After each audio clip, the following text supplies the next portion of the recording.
Química analítica. Unidad 1. Introducción a la química analítica. El tema de la cápsula es concentración en porcentaje.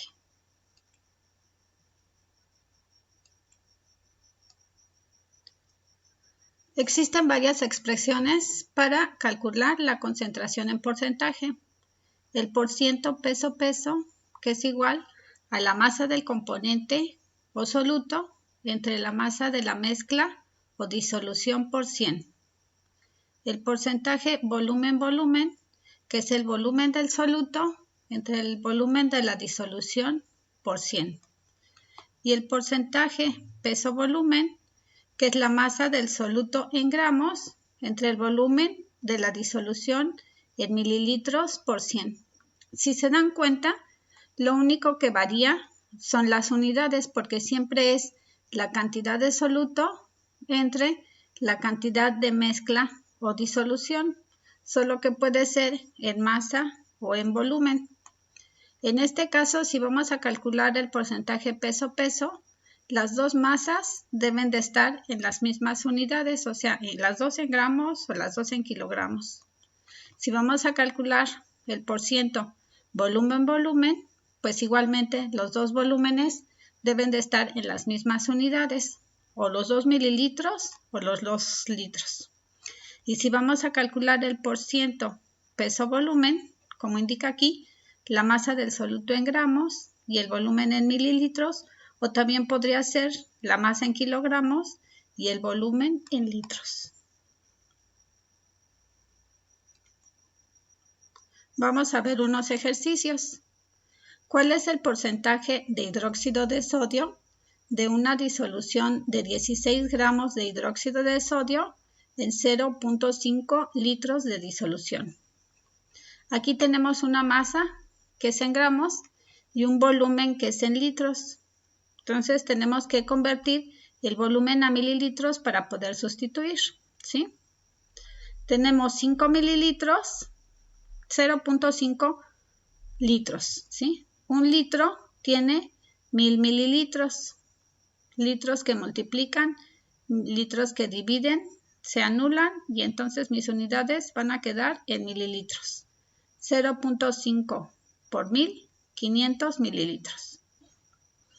Y eso ya sabíamos, ¿verdad? 0.5 litros son 500 mililitros. Y entonces ya podemos sustituir en la expresión. El porciento va a ser peso-volumen porque tenemos una masa y un volumen. La masa del soluto en gramos entre el volumen de la disolución en mililitros por 100. Y sustituimos nuestros datos. La masa son 16 gramos. El volumen de la disolución nos los están dando, son 500 mililitros por 100. Ya nada más hacemos operaciones. 16 gramos, 16 entre 500 por 100 igual a 3.2%. ¿Sí? O sea, el único problema era convertir las unidades, pero con eso ya sustituimos los datos. El siguiente ejercicio. Calcula el porcentaje de etanol en una disolución de 23 gramos de etanol en 80 mililitros de agua. ¿Sí? Aquí nos dan una unidad en gramos y una unidad en mililitros. El volumen y la masa del agua no siempre son iguales, ya que la densidad depende de la temperatura, pero para la mayoría de los cálculos, si es que no queremos mucha exactitud, y sobre todo si no nos indican la temperatura, los podemos considerar iguales. Entonces, no podemos convertir estos gramos de etanol en mililitros porque tampoco conocemos la densidad, pero sí podemos considerar que estos mililitros de agua son igual a gramos de agua. Entonces, con eso tenemos dos masas, ¿sí? Y sustituimos en nuestra fórmula, que va a ser el porciento peso-peso, que es la masa del componente o soluto. Aquí es del componente porque son dos sólidos, ¿sí? Entre la masa de la mezcla o disolución por 100.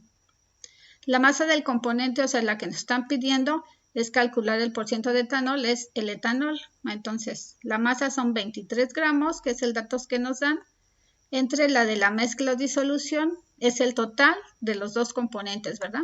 Entonces son los 23 gramos del etanol más los 180 gramos de agua y hacemos las operaciones.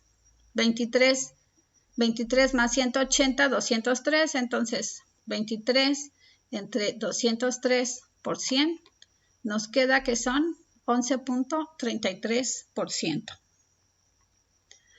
Algunas veces no nos van a dar el volumen de la disolución, pero cuando la cantidad de soluto es pequeña, se puede considerar que el volumen del solvente es igual al volumen de la disolución. Gracias.